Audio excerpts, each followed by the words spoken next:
4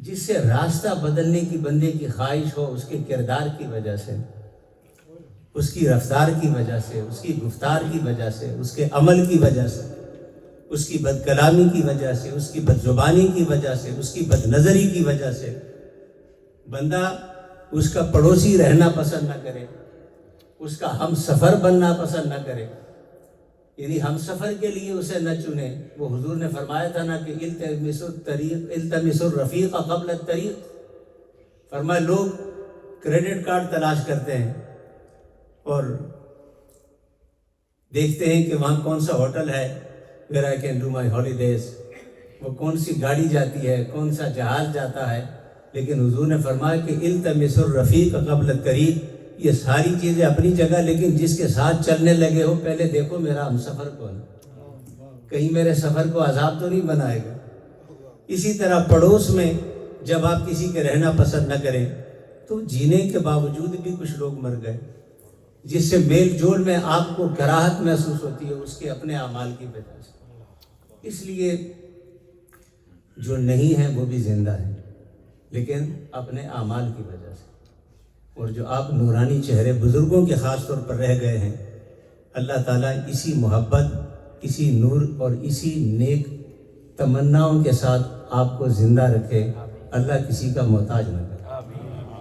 ہمارے پاس لوگ آتے ہیں کہتے ہیں جی وہ ہمارے بابے کے لیے دعا کرو اللہ لمبی زندگی دے وے، پنجابی میں بھی کہتے ہیں وہ لمبی حیاتی ہیں۔ میں کہتا ہوں لمبی حیاتی کیا کرنی ہے؟ میرے آقا صلی اللہ علیہ وسلم نے فرمایا اللہم انی اعوذ بک من ارذل العمر، میں ایسی زندگی سے جو ارذل عمر ہو، جس میں بندہ نشان عبرت بن جائے، میں ایسی زندگی سے تیری پناہ مانگتا ہوں۔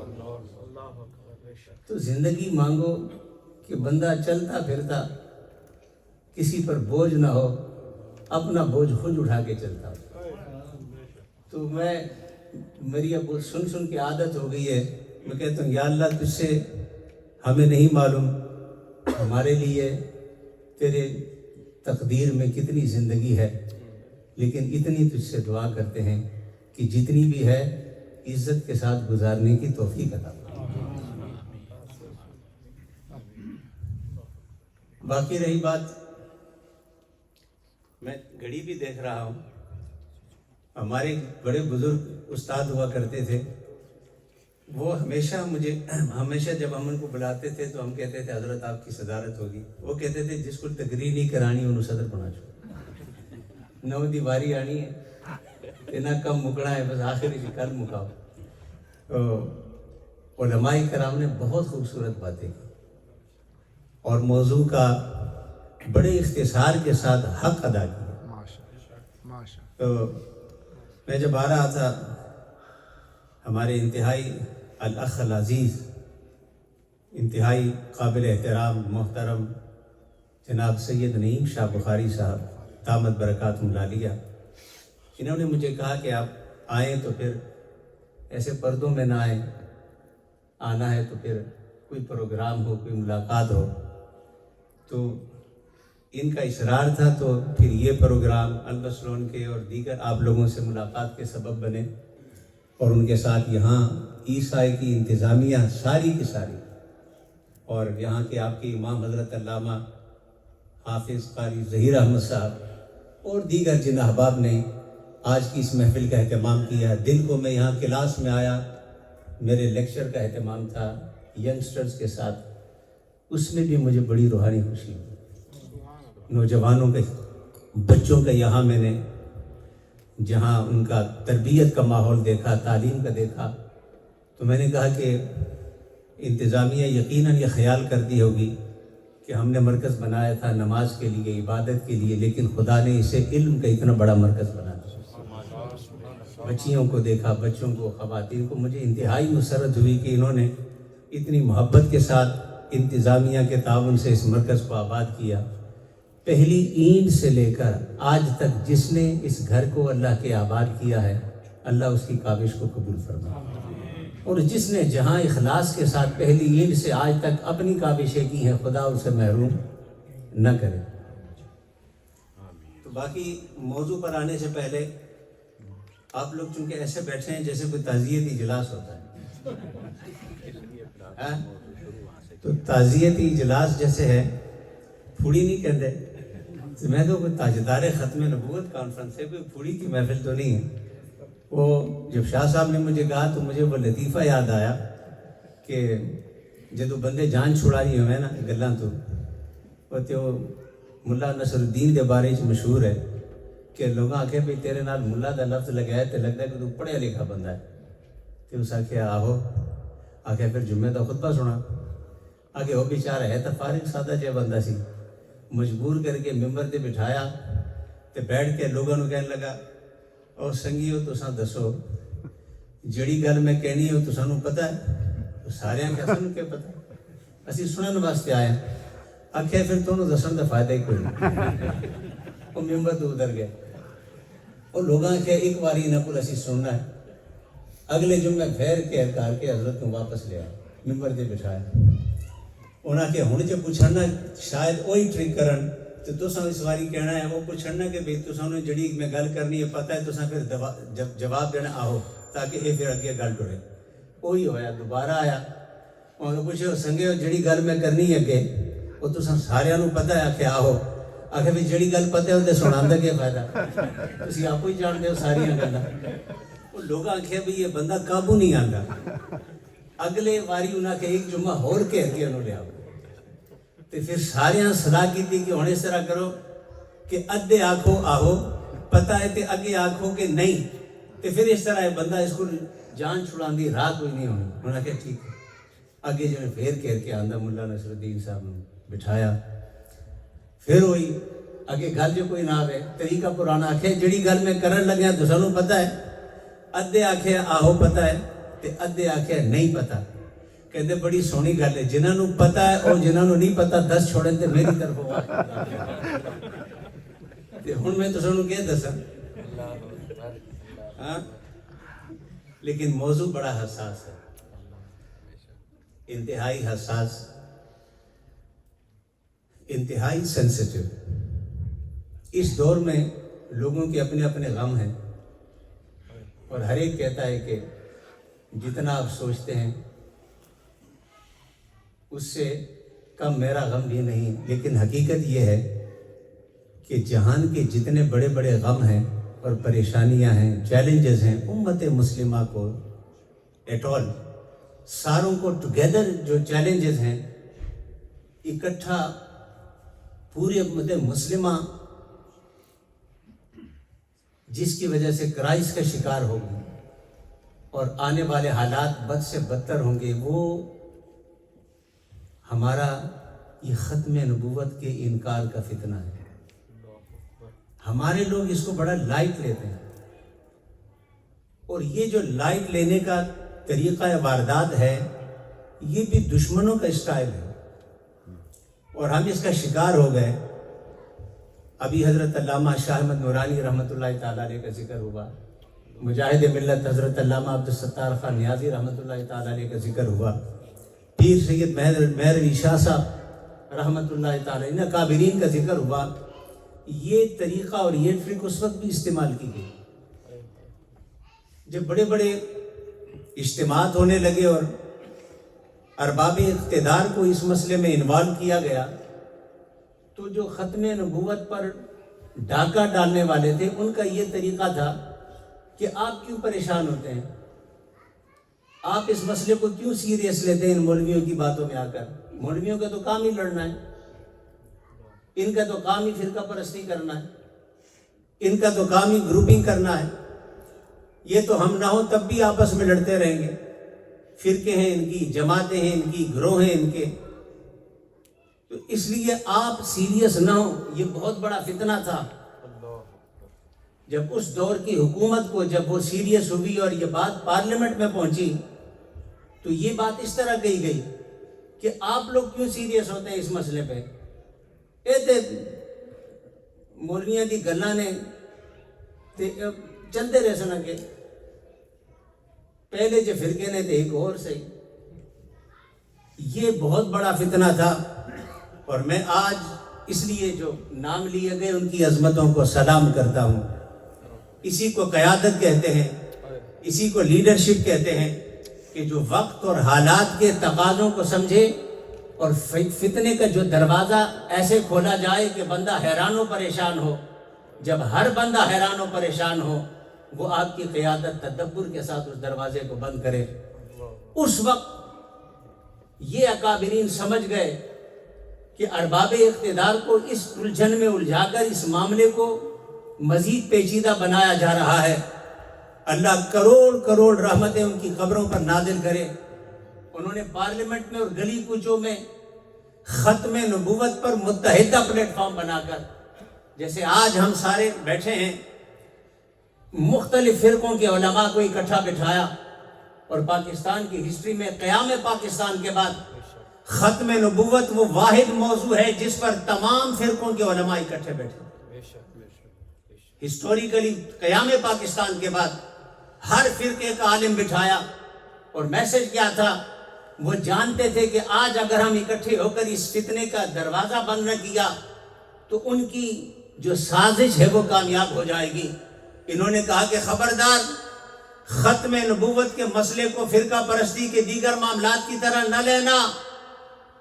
علماء کے فقہی اختلاف ہوں گے، علماء کے جزوی اختلاف ہوں گے، علماء کے تعبیر و تشریح کے اختلاف ہوں گے، لیکن ختم نبوت وہ مسئلہ ہے کہ شرق سے لے کر غرب تک کوئی ایک فرقہ، کوئی ایک جماعت آپ کو ایسی نہ ملے گی جو رسول اللہ کے بعد کسی اور نبی کے آنے کا امکان تسلیم کرتی ہو. ایز اے جماعت، ایز اے فرقہ، ایز اے گروہ. یہ فتنے کا سدباب علماء نے کیا، متحدہ پلیٹ فارم بنا کر 53 سے لے کر 10,000 سے زیادہ قربانیاں دے کر انہوں نے اپنے عمل سے ثابت کیا کہ ختم نبوت دیگر مسائل کی طرح نہیں کہ اسے نظر انداز کیا جائے. ختم نبوت پر سمجھوتا دین محمد مصطفیٰ پر کمپرومائز ہے.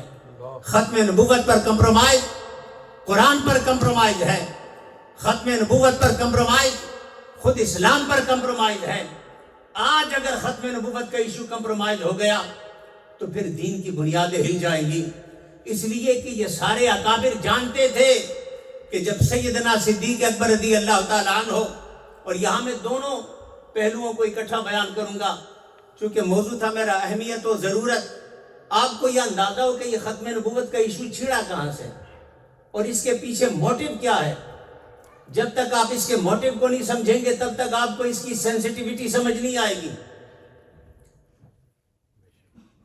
اس کا اصل غرض و غایت، اس کا مقصد جب تک کلیئر نہ کیا جائے تو اس غرض و غایت کو سمجھنے کے لیے آپ کو واپس مکہ کی وادی میں اترنا ہوگا. مکہ المکرمہ کے رسول اللہ صلی اللہ علیہ وسلم کی تکلیفیں کہ آپ غار حرا سے اتر کر کہتے ہیں قولوا لا الہ الا اللہ تفلحون، لیکن آپ کا سگا چچا کہتا ہے نعوذ باللہ تبا لک یا محمد الہذا جماعتنا، اس کام کے لیے آپ نے ہمیں بلایا تھا. جب سگا چچا جس کی دیوار سے دیوار ملی ہو اور جس نے ولادت پر اپنی لونڈی کو آزاد کیا ہو وہ اس مقام پر آ کر کھڑا ہو جائے تو آپ اندازہ کریں کہ باقی لوگوں کی مخالفت کا عالم کیا ہوگا. مکہ کی 13 سالہ زندگی کی تکلیفیں ایک ایک صفحے کو پلٹیں تو آپ کو دکھ، درد، تکلیف اور آزمائشوں کے سوا کچھ نظر نہیں آتا. حضرت سمیہ کے بدن کے 2 ٹکڑے کیے گئے. حضرت بلال کو تپتے صحرا پر لٹا کر ان سے لات و منات اور حبل کے نعرے لگوانے کے تقاضے کیے جاتے رہے. بدن زخموں سے چور تھا مگر احد احد کے نعرے لگاتے رہے. صحابہ کرام نے جو اذیتیں تکلیفیں برداشت کی اس وقت ان کے بیان کا وقت نہیں، لیکن آپ میں سے بہت سارے جو سیرت النبی سے رغبت رکھتے ہیں اور ایک مومن کو رکھنی چاہیے، کسی نہ کسی درجے میں آپ جانتے ہیں کہ مکہ میں سرکار دو عالم صلی اللہ علیہ وسلم نے کتنی تکلیفیں برداشت کی. اور پھر ایک وقت آیا کہ حکم الہی کے مطابق مکہ مکرمہ سے آپ مدینہ منورہ کی طرف ہجرت کرنے لگے. اور یاد رکھیں کہ ہجرت تو آپ نے کر لی تھی، آپ یہاں پر 50-50 سال رہتے ہیں، حالانکہ دیہات میں آپ کا کچا گھر تھا، دیہات میں کچی سڑکیں تھیں، دیہات میں پانی کا انتظام نہ تھا. آپ کو دیہات میں کھانے پینے کی کوئی سہولتیں نہ تھیں. یہاں کوپن ہیگن آ کر، بڑے شہروں میں آ کر مکان اعلیٰ، کاروبار اعلیٰ، رہنے سہنے کی ساری سہولتیں، گرمیوں کے سردیوں کے سارے موسم کی تیاریاں، ہر طرح سے پروٹیکشن، تعلیم، تربیت. لیکن اس کے باوجود بھی یہاں کی رنگینیاں آپ کو گاؤں کا وہ کچا مکان نہیں بھلا سکتی. بلاتی ہیں؟ نہیں بلا سکی. یہ بلا دیا ہے؟ نہیں بلا سکتی. انسان کی سرشت میں ہے. وہ جس مٹی سے پیدا ہوا ہو، جس مٹی میں، جس خطے میں پیدا ہوا ہو، اس کی سرشت میں ہے. وہاں سے وہ محبت کرتا ہے. دنیا کی ساری آسائشیں اسے دے دو، دنیا کی ساری نعمتیں اسے دے دو، لیکن جہاں پر اس کی بچپن کی یادیں ہوں، جہاں وہ دوستوں کے ساتھ کنچے کھیلتا رہا ہو، جہاں پر وہ اپنے دکھ سکھ کے کئی کہانیاں، اپنی جوانی کے بچپن کے کہیں لیل و نہار گردشیں، لیل و نہار وہ بھلائے نہیں بھولتے. تو یہ ایک طبعی چیز ہے. سرکار دو عالم صلی اللہ علیہ وسلم جب مکہ سے نکلنے لگے تو سیرت کے بعد میں یہ چیپٹر بھی لکھا ہے کہ آپ نے کعبے کی طرف رخ کیا. کہا کہ کعبہ میں تجھے چھوڑنا نہیں چاہتا، مگر میں کیا کروں، مکے والے مجھے یہاں رہنے نہیں دیتے. مکے والے مجھے اب یہاں رہنے نہیں دیتے. حکم الہی تھا، لیکن ظاہری اسباب جو ہو گئے تھے، صحابہ ایک ایک کر کے ہجرت کر گئے. اب اگلی بات، مدینہ میں پہنچ گئے. مدینہ میں حالات بدلے. اور پھر چلتے چلتے میں بات مختصر کرتا ہوں، چونکہ میرا موضوع سیرت کے یہ باب نہیں، موضوع ختم نبوت ہے. یہ چیزیں اس لیے بیان کرتا ہوں کہ آپ کو اندازہ ہو کہ ختم نبوت کی ساری ہسٹری سے لنک کیا ہے. مکہ کی ساری تکلیفیں اور اذیتیں، مشرکین مکہ نہ بلال کو ہٹا سکے، جسم کے ٹکڑے ہونے کے باوجود نہ حضرت سمیہ کو دین سے ہٹا سکے، آل یاسر پر ہر طرح کا تشدد کرنے کے باوجود انہیں نہ ہٹا سکے. حضرت زید بن دسنہ کا واقعہ کتنا مشہور ہے کہ جب انہیں دشمنوں نے گرفتار کیا اور سولی پر چڑھانے کا فیصلہ ہوا کہ انہیں سولی پر چڑھا کر ان کی زندگی کا خاتمہ کیا جائے، تو یہ وہ وقت ہوتا ہے جب بندہ جھوٹ نہیں بولتا. آنکھوں کے سامنے میت موت ہے، بندہ اس وقت کیا جھوٹ بولے گا. کہتے ہیں کہ اس وقت پوچھنے والے نے پوچھا کہ بتاؤ، جس مقام تک پہنچے ہو، تمہاری بیوی بچے تمہارے گھر میں تمہارا انتظار کرتے ہیں، تمہاری قسمت کا فیصلہ ہونے لگا ہے، بتاؤ کیا تمہیں یہ خیال نہیں آتا کہ جس نبی کی وجہ سے تم یہاں پہنچے ہو، کاش یہاں پر وہ اس جگہ حصولی پہ چڑھتے اور تم اپنے بیوی بچوں کے ساتھ بیٹھتے.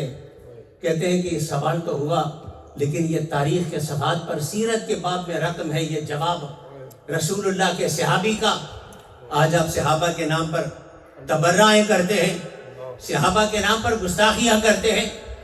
آپ اندازہ کریں ان شخصیات پر آپ کی زبان درازی ہے کہ جنہوں نے دین اسلام کی خون سے آبیاری کی. صحابی نے فرمایا، تم کہتے ہو کہ جان کے بدلے جان، میری جان کے بدلے رسول اللہ کی جان.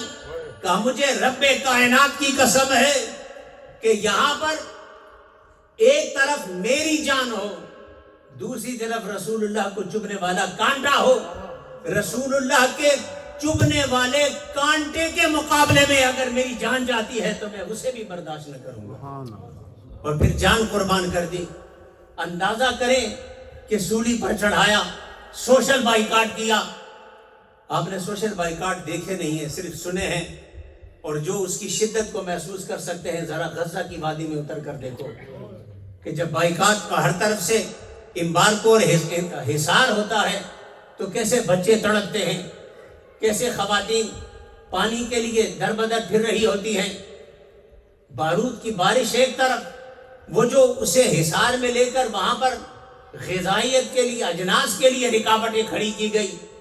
آج ننگے انسانیت ہیں ہم، پوری دنیا دیکھتی ہے، مگر کوئی اس کے لیے عملی اقدام اٹھانے کے لیے تیار نہیں یو این او کے پلیٹ فارم سے. تو مقصود رسول اللہ کے صحابہ نے اسی طرح کا 3 سال کا سوشل بائیکاٹ برداشت کیا شعب ابی طالب نے، لیکن ان کی کوئی تدبیر کام نہ کر سکی. مدینے میں ان پر جنگیں مسلط کی گئی. بدر کا معرکہ مسلط ان کی طرف سے ہوا, احد کا معرکہ مسلط ان کی طرف سے ہوا, اور جتنے بڑے بڑے معرکے ہیں, لیکن ان ساری جنگوں کے باوجود اسلام کو شکست نہ دے سکے. اب یہ سارے طریقے تھے مسلمانوں کو ڈرانے کے, دھمکانے کے, حتیٰ کہ ہجرت کے نکلنے کے لیے اجازت نہ تھی. وجہ وہ کہتے تھے مکے میں ہم نے گھیرا ہوا ہے, اگر اس سٹی سے نکل گئے تو پھر کون ان کو کنٹرول کرے گا. آپ کو یاد ہے جب انہوں نے اعلان کیا تھا کہ کون ہے جو مکے سے نکلنے کا ارادہ کرتا ہو, ہجرت کے نام پر تلاش کرو. اور صحابہ کرام جو بظاہر کمزور تھے, خاندانی طور پر دیگر حوالوں سے بڑی برادریاں نہ تھیں, خاموشی سے نکلتے رہے. ہاں یہ حوصلہ عمر بن خطاب کا تھا کہ جب ان کی باری آئی تو اپنے آپ کو سجا کر آراستہ و پیراستہ کر کے تلوار کو لگا کر آئے, بڑی شان سے طواف کیا. کہ تم پوچھتے ہو کہ کون ہے جو ہجرت کرے, ہمیں بتاؤ تاکہ ہم اسے نشان عبرت بنائیں, ہجرت کے لیے نشان عبرت بنائیں. تو آؤ, یہ خطاب کا بیٹا عمر تیار ہو کر آیا ہے, ہجرت کرنا چاہتا ہے. کون ہے جس نے اپنی بیوی کو بیوہ کرنا ہے, کون ہے جس نے اپنے بچوں کو یتیم کرنا ہے. یہ عمر کھڑا ہے. لیکن ہر ایک کی تو وہ کیفیت نہ تھی کہ اس انداز سے, لیکن کسی کے ایمان کو متزلزل نہ کر سکے. تو ڈرانا, دھمکانا, اور پھر تیسری چیز ہوتی ہے لالچ. لالچ کیا ہے؟ سارے لالچ کے واقعات ایک طرف, فقط وہ ایک قصہ جو آپ کو یاد دلا دوں, جو آپ نے یقیناً بارہا سنا ہوگا, کہ آئے اور کہا کہ دنیا کی ساری جنگیں زر, زن اور مال کے لیے لڑی جاتی ہیں, منصب کے لیے لڑی جاتی ہیں. اگر انہیں زر چاہیے تو بتائیں, جتنا مال چاہیے ہم سارے قریش مل کر انہیں دے دیں گے. لیکن ہمارے ساتھ جو نیا جھگڑا ڈالا ہے, اس نئے توحید کے پیغام کو چھوڑ دیں. اگر انہیں زن چاہیے, خاندان جس میں یہ رشتہ چاہے ہم کرا دیں گے. منصب چاہیے تو ہم انہیں سردار ماننے کو تیار ہیں, لیکن اصول وہی ہوں گے جو دور جاہلیت کے تھے. حضور نے کیا فرمایا؟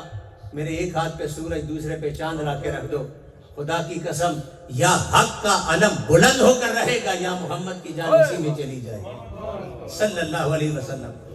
یہ سارے سیرت کے واقعات ہیں, اور میں آپ کو ذہن میں بھولے نہ ختم نبوت کی طرف جا رہے ہیں کہ یہاں یہ سارا کچھ ہو رہا ہے. تدبیریں لالچ دے کر, جبر کر کے, ظلم کر کے, جنگیں مسلط کر کے, جب سارے طریقے ناکام ہو گئے تو ایک وقت ایسا آیا کہ مدینہ کی ریاست بن گئی.